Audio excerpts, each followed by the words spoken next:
I want to tell you one important thing from the professional aspect, which I would say not angry but frustrates me. It's more of when you feel why everyone is acting so weird, and that is a quotient of anger, frustration, or your inability to do that, and that is the resistance to change. When you are exposed to things in this fast-paced, technology-driven industry, irrespective of function, be it HR, finance, technology.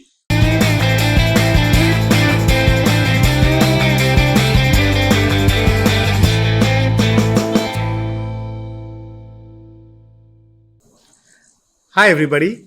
This is Vivek Slaria, and welcome to another episode of The Angry Coach. Today, I have a privilege of hosting Amit Kataria along with me on this particular show.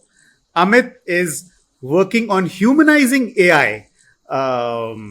In fact, he is, during the course of his 22 years of career, he's been the head of HR for several organizations. He's also awarded the top 50 HR leaders. Along with that, may I also add that Amit is a PhD scholar. He is focusing his PhD on the use of AI for people and organizations. Amit, welcome to our podcast once again. Thanks, Vivek. Thanks for having me. It's an honor to be here today. It's a privilege to have you. Amit, as we get started, I have a question for you. What makes you angry? Okay. Very interesting, itself. I think it's a very impactful question to even start with. Lots of things make me angry, And I would say to the extent that, there is, all the sci-fi movies you see, the world that comes to the end, that kind of anger I have. But keeping all that whole, this angry stuff aside, I want to tell you one important thing from the professional aspect, which I would say not angry, but frustrates me.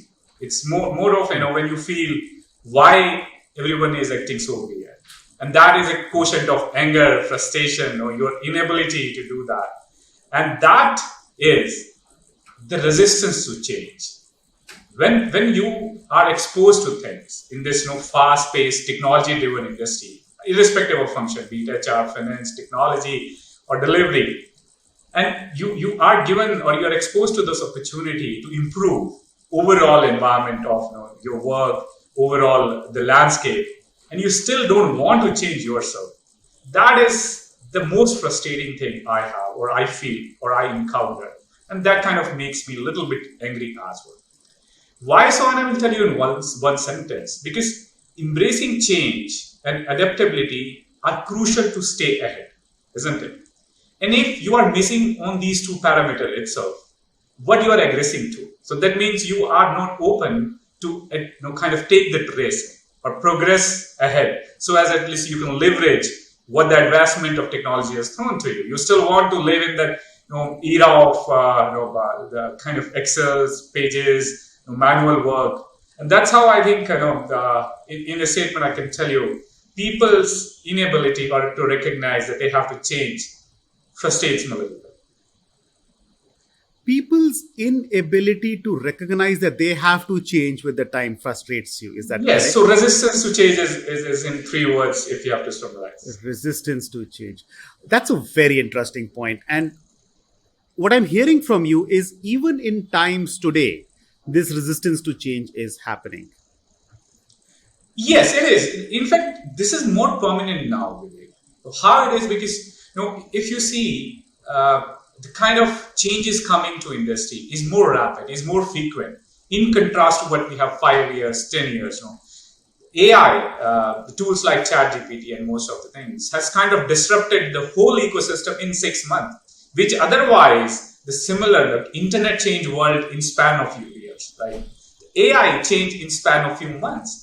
So it is Correct. The frequency of change and the kind of technology impact it's bringing is more frequent and it's short paced. So you are not given that time usually you have to adjust yourself because you're still in your mindset that, okay, nothing happens to me because I am so and so, or I've achieved this in my life, or I would remain in the same path of progression, whatever happens around my whole environment.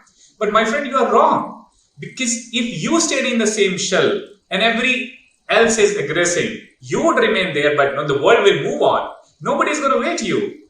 And that's how the life is So anyway. true. Be it your personal, professional, anything, your workplace, your relations, everybody moves on. Because time is that most important community you have, and you don't have liberty to waste that. What I mean is that, let's say, if in today, I have two aggression, as you mentioned that, I'm doing my PhD. And the thesis of that, which I'm defending again, is revolving around the AI. And what I learned is that when you expose to a information, there are only two ways of kind of adapting it. Or either you kind of shut your eyes like a pigeon and say, fine, let it happen and nothing happens to me, and you get killed over the process or maybe ignored over the due course. And one is that you take the course or you take the account of development around you, you adapt to it, you change yourself, you innovate in it, and then you present your best version to the world. So, what would be more impactful? Is that you keeping your eyes shut, or you moving ahead, taking the advantage in you, grasping it, and kind of innovating yourself to be more better version of you? So, staying relevant is the key, and that's how I feel. And I have a few examples to share as well, if you want to hear that. How I feel this resistance to change is very, very important in from the lens of CHRO as well. Yes, please. I'd love to hear that. Cool. So I give you an example. I started my career, Vivek, when it was literally the paper, pen process. I used to keep employee records, in the employee files, manual, all it, and then came, the tools like Excel, and you had a manual process, you went to little bit of automation where at least you had information handy at fingertips, right? So that one change happened from manually flipping the pages of files to the one where at least you could want to have anything information, it was on your fingertip, right? And then came a phase where tool came who automated the processes. Now it's more advanced tools. So example which I wanted to give you is, let's say a few years back, when AI was starting coming in, I implemented a applicant tracking system. It's a tool which gives you some degree of automation where resumes are passed automatically. You don't have to manually search for the keywords.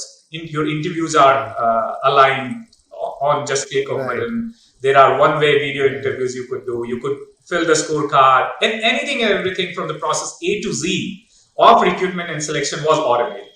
Then But then what I face is the so-called great managers of that era was very, very reluctant to use that tool. They still wanted to give a feedback over the paper or over the email. Why? And then I realized was the reason.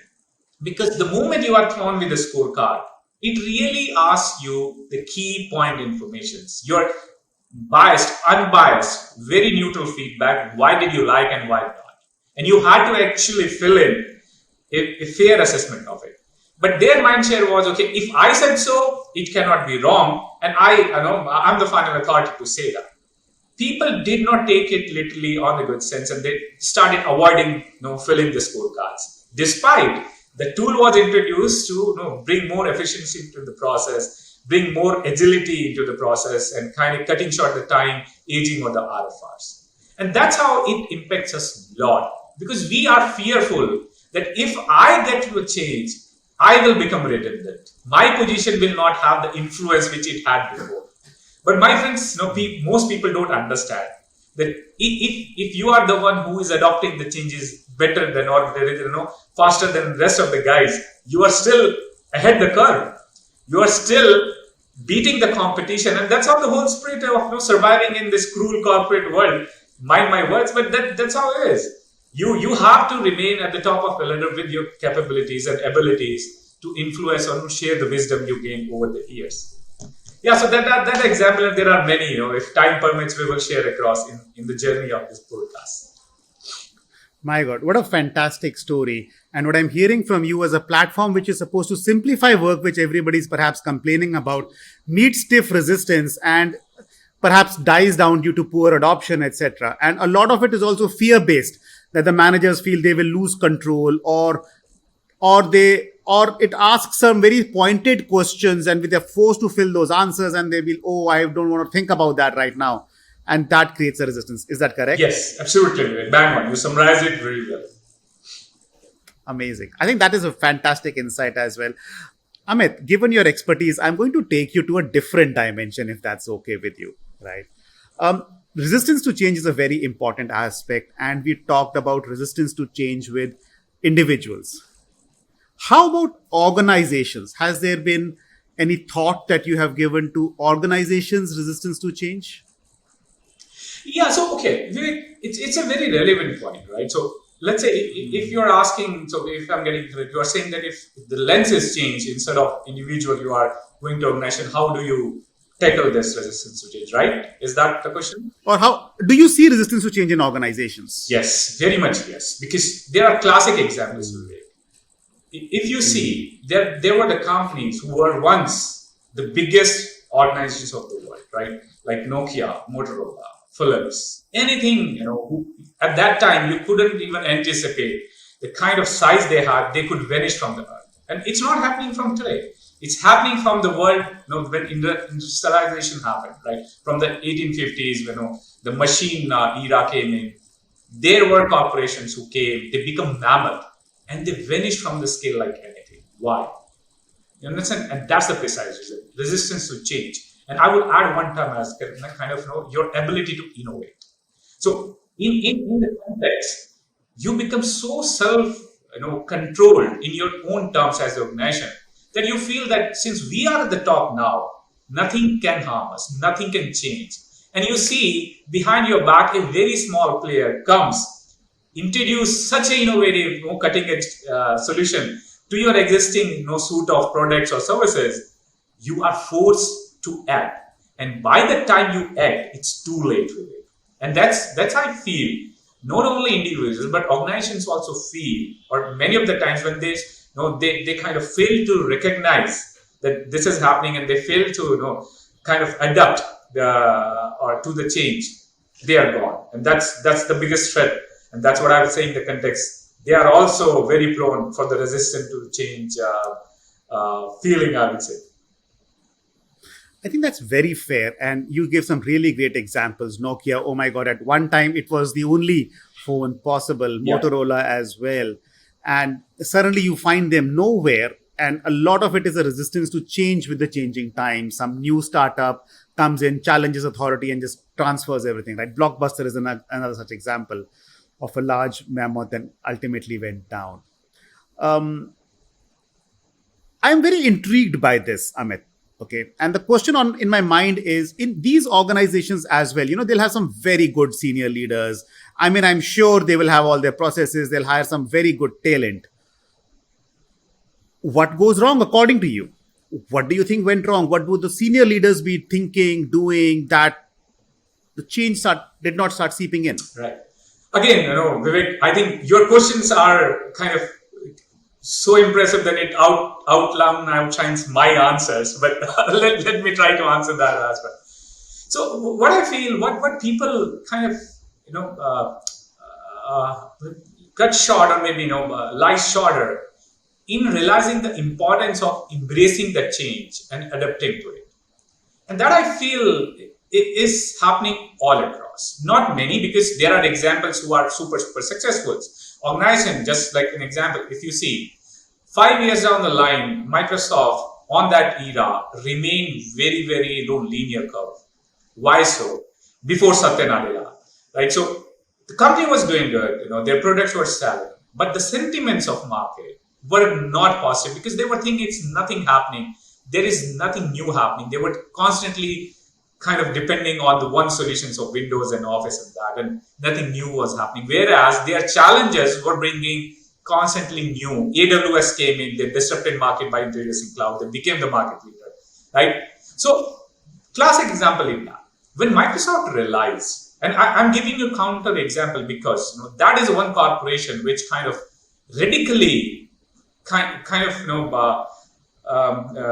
planed and transformed how they were working and how they are working now.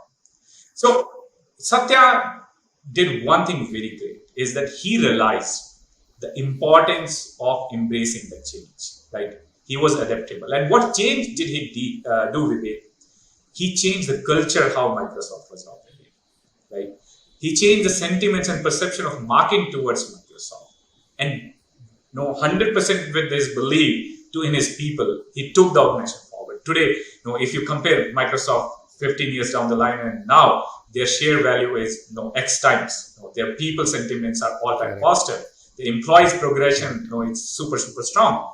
So that's how to do. When you realize as an organization, this is the most important part, and your adaptability to change is one. So it gives you I will give you 3-4 pointers that how it impacts. And in my word, there are several factors. And out of those several, there are 4 or 5 which are very, very important. If you realize this gives you, the kind of pedigree thing. What I think is it gives you competitive advantage. So let's say if you are already there, and if you realize that embracing change is important, you can quickly respond to the market trends. You can quickly change yourself to what is coming to you, and that is I think is a super, super important part as an organization. When you feel that in order to survive in future, what do you do next? It's not like you kind of sow today and cut your crop in night and make your food. It does not happen the way I just narrated. So in order to plan your food to have on your plate today, it's a progress or it's a process of whole few months, right? From the time you take seed and from the time you harvest, right? So that's how it's important. And what it means, being into that cell that where you are aware what is coming to you in new market trends, the competitive advantage comes to you when you realize that change is coming to you. Second part, I think, is innovation. When you realize, or you go away with this resistance to change, it gives you a creative solution to come up with a better solutioning or better product in a market, because it gives you time to innovate. It gives you time to prepare yourself and get to all necessary instruments in terms of human resources and any other thing which required for you to get next cycle of product line is important. And I keep giving you example, and I come back to the same example is Apple, right? They started with what? They started with one simple hardware, which was monitor and screen, right? Then they changed the whole rule of market by giving touch-only phones. Nobody could imagine. That is called innovation today. And then forget about touch. They came with next level of products, which was more secure than anybody else. And they charged premium for it. Despite that, market was not ready with that solution. The competition did not even realize that this could happen. They disrupted. Why so? Because they were innovative. They knew what is coming next in the future. And that's how I think most of the companies do that. Third part is, I think, when you realize the importance of embracing change and adaptability, your employee satisfaction and retention improves. Right? Why so? Because it makes you a forward-thinking organization. When at your base as a human resource, or maybe most of the technologies company, it's not the skyscraper or your assets you are proud of. It's your human intelligence, people. And that is the very important, crucial key of the whole ecosystem you're running as an organization. And if that key understands and aligns to you that as an organization you are thinking, you are evolving, and you are taking care of them, it gives that much important boost to the morale of employees, and they are 100% dedicated to your cause. You don't need to motivate them even more by those superficial mechanisms of those monetary and this and that. If you are intrinsically motivated, Vivek, to do something on your own, right, your results, your outcomes would be far, far impactful than the one if I ask Vivek to do something forcefully. Like take an example of child. If child is super, super happy to do something, you don't need to pamper him or her with chocolates, this and that. He will be after, or she will be after your life to do that thing, right? And that's the motivation you need in employees. And sorry, I'm taking more time, but I want to tell one more part of it is that it brings more operational efficiencies. So, right, if you realize the change, you adapt to it, it gives you that ammunition, which gives you better decision-making power, right? And then with that, whatever available resources you have, you can allocate them better. So these 4 or 5 things, I think, plays a very crucial role when you understand the kind of importance of change and how you adapt to that. And please tell me if I take more time on answering that. You can always stop me. Amit, it's enough. It's enough. No, I think it is very, very relevant. And what I heard from you is around a leader's responsibility to therefore create a culture of change Yes. in an organization, right? As leaders, what you've told me is one of the things that Nadella did very well to reinvigorate Microsoft is brought about this culture of change with people that they've got to innovate, they've got to come out with better things. And as a result, they started getting into areas which they earlier were started becoming stagnant in. Is that correct? Absolutely. And I want to touch upon again, I think we should exchange the seat because you're already answering, the kind of questioning this. The culture of change is a fundamental pillar of what I've been talking about, right? So as a leader, as an organization point of view, if you seek and if you see that your organization has to go to next orbit, culture is the most important part. And because why so? Because people are anyway very intrinsic part of it. And I have few tips when we say that if you have to foster a more adaptable mindset and you have to encourage the culture of change within the organization, what should you do? As a leader, you have few responsibilities to that, right? It doesn't happen overnight. It's not like you are sleeping in your dream, something comes up and gives you a few ideas, and in the morning you wake up and you implement throughout the organization.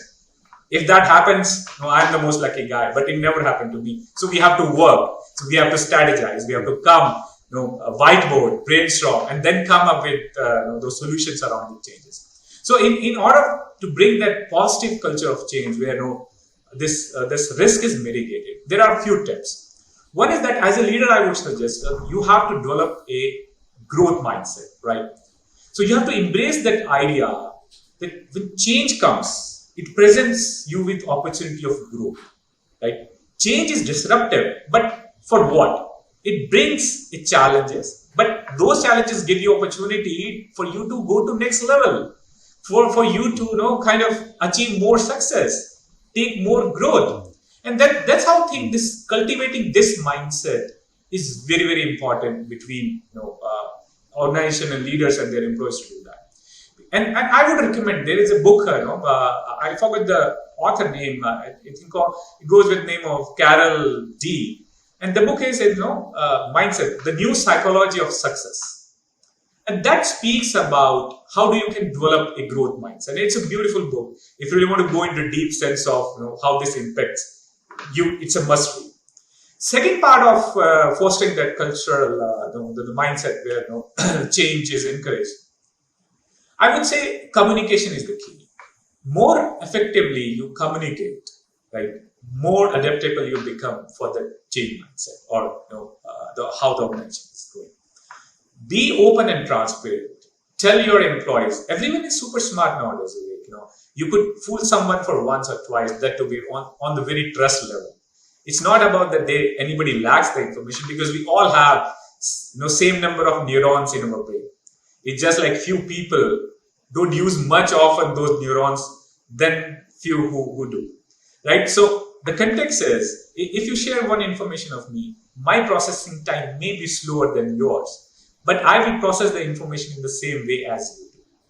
I would realize the factual or the kind of the importance of that information through to me in due course. Were you be truthful? Were you be transparent with me or not? But then here comes the key. Some leaders, and I probably will get lots of bashing about it, they think that they can manipulate the world as they feel.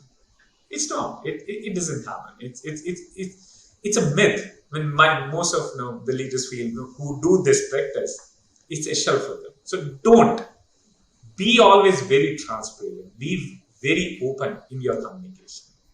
Tell what's going on. Tell what challenges are you facing. Tell what is you thinking for the future. What are the threats coming to you? What are the wins and successes coming to you? Because if you share that, Vivek, everyone feels involved. It's like a family. So if in a family of let's say 4 members, 5 members, and if you share one problem, 5 people give you different ideas, right? Different mind share. That okay, let's do this. We may have this outcome. Irrespective, if I individual have this problem, will not share with anyone, and will keep acting on my hypothesis, and eventually it goes wrong, let's say. The blame will come on who? You, because you did not share that. And that's how leader does. Not intentionally many of the times, but just because, that's a habit of them being very, very constructive in their own mind share, that this is my problem, or this is my certain problem. I will solve it on myself and give this one. And I hope you remember there was a company called Satyam, right? So it was one of the time, and most of my examples are from the IT, because I evolved into that. That company did the same mistake. Mr. Raju, who was heading it, I won't go to that. What did he do right or wrong, or lawful or unlawful? But his biggest mistake was that he was never a truthful guy to his own organization, to his own employees, like inflating or whatever the books and this and that. He did it in the pressure of showing to the world that this is what we are. Fundamentally, there was nothing wrong, but in just aspiration to become something, you were not transparent. You kept lying and lying and lying over the years. It took world to realize in 10 years that what was cooking up. And eventually when it came, everything collapsed. Why so? Because just one simple principle of being honest, open, and truthful to your people, your employees, will save you lots of trouble. Third part, which is I think is important for fostering the cultural and adaptive mindset, is that you have to lead by example. If you and I speak 100 different things today, and I give you all this gyan, but then eventually I don't follow even a single bit of that, what would you think of me? I would say that I'm a very superficial guy. Right? Leaders cannot take a risk to be called that, because they are followed by millions of millions. So let's say if companies of million people, they would, if smaller company, everyone will look up to their leader to follow the same growth path. Right? So when you say you should do, when you believe in something, you lead by example. If you expect me to do something with it, I should be able to prove myself on that front. Right? If you say AI is disrupting, as a leader, you should be able to leverage AI first in order to show to the world that what you are doing. Right? And that's how I think when we say about this whole change and resistance to change, the context is you have to embrace the change yourself first, being a leader, and lead the top, lead by example. So these are the few things I wanted to share when it came to the culture, the adaptable mindset, and the culture of change within the organization. How leader can adapt to it, and what is the few tips I could share on that front. These are great tips. And what I took away is having a growth mindset, B, being open, honest, adaptable to the organization, and third was leading by example. Yes. And as a person brings all of these things together, they are able to foster a culture of change in their organizations. Yeah, absolutely. I think it's a very, very great 3 points over there, Amit. I'm going to probe you a little further on this one. Maybe a little bit on the edge, but bear with me. Where do you find today's leaders as you interact with them? Where do you find today's leaders on these aspects? And I'm talking the C-suite leaders, right? The CEOs, the CXOs. I think, Vivek, it's such an important question, and it's so vast. And I think I can say I don't have those neurons to answer that effectively, but I will try my best to do that. So in the context of current leaders, Vivek, the whole industrialization, the way it happened after the emergence of AI, and more we call it adaptive AI, leaders kind of started thinking, then in order to stay ahead of the curve, what should they do? Because everything else which was doable in manual work is taken care by AI. So as a human, what advantage or what value can you add to this whole process?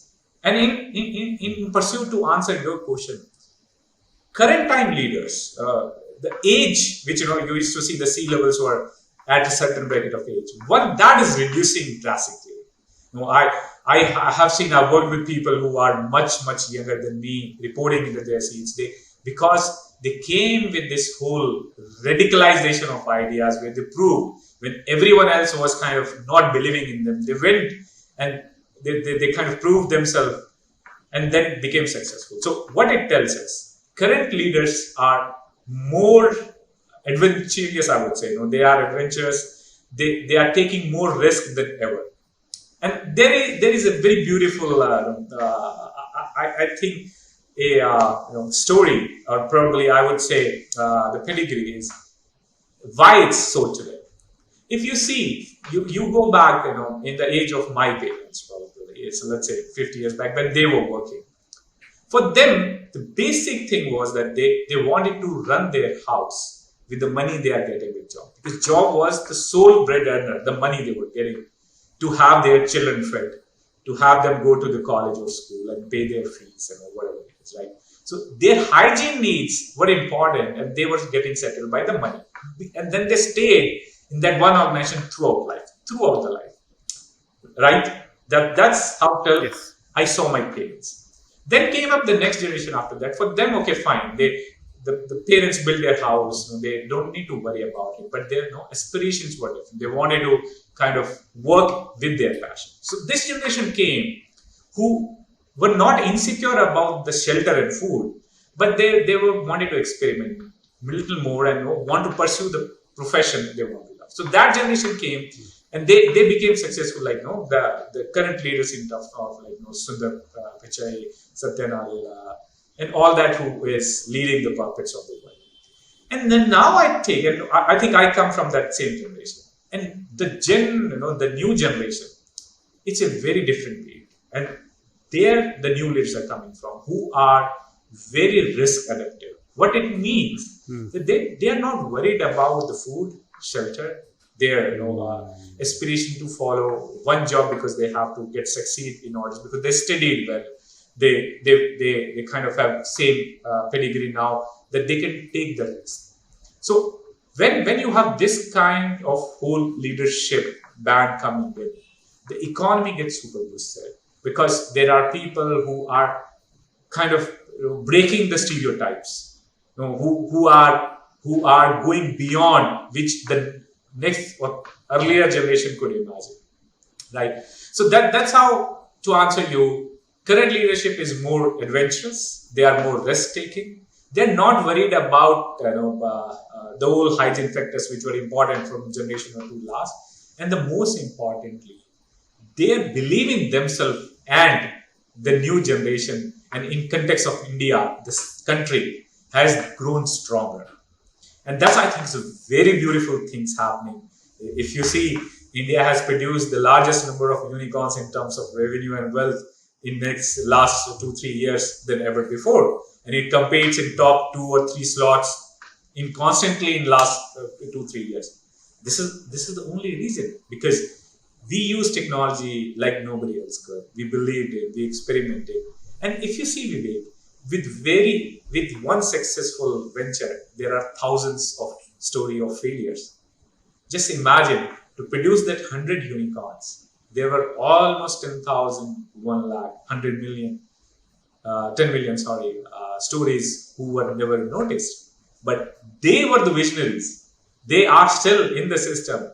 If they would have not thought about going and starting these ventures, we'd not be here today. And that's, I think, changed drastically between the leaders of yesterday and today. And I hope it answers the question, Sivas. Amit, this is such a good insight.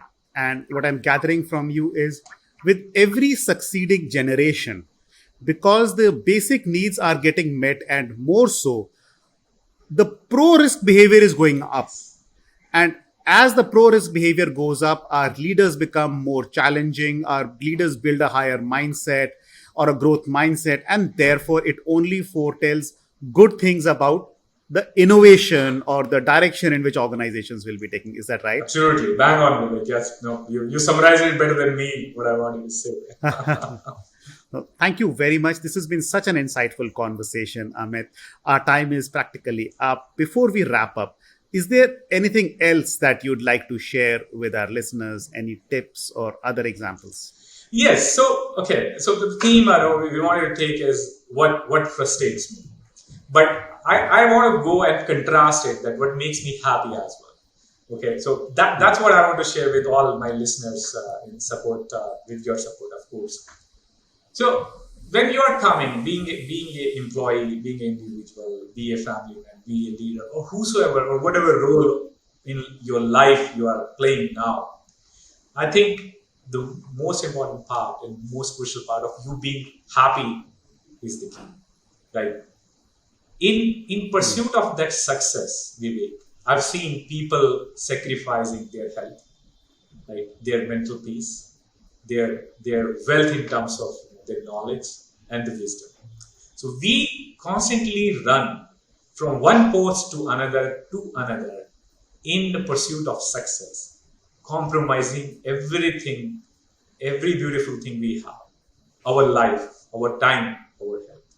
So my message goes is that fine, follow your passion, go live your life, but your ultimate goal is that it should always lead to your happiness, your inner happiness. And it should always make you more healthy thinking about it. Just an example, today, when I spoke to you, this 1 hour of mine made me more joyful person because I was able to share my thoughts with millions of people through this postcards. So as it's not another race for me. It's just the moment of happiness lies in this time we are living, and that will never come back. And as a departing thought, and I share it with every forum I go, if you see the age of Earth, forget about the age of universe. Let's say it's a 4 billion years, right? And you put that onto the linear scale of time. Okay, that means you put the whole years 4 billion into the one scale. Average span of human is 70 years, let's say. And if you put that on a linear scale, we won't be equal to the size of molecule, right? But if you see, our egos are far more greater than the size of molecule. Our ego occupies the whole 4 billion years. So just let away with your ego, come with a clear mindset, be empathetic towards other people's perspective as well. And because that's how the more major problem comes, because you are not able to understand the perspective of different people, why they are telling you this, which viewpoint they are coming from. But then you get just occupied that I am the right, he is the wrong. So my way or no way is the concept of it. So that's how it is. Just like be happy, and that's what it all matters. Nothing else will go along with you, and it's very superficial rest of the thing. So work 24/7 to your success for happiness. Wow. Work 24/7 for your inner happiness, as you very rightly pointed out. Let go of the ego. And oh my God, I think I can have a very separate conversation for hours on this one topic alone. Amit, thank you so much for sharing your thoughts. Thank you so much for this time. I know you have a very busy day and week ahead of you. This has been a delightful conversation. Appreciate the time. Thank you, Vic. So nice of you. Lovely meeting you. Just keep in touch. Thank you. Take care. Cheers. Bye.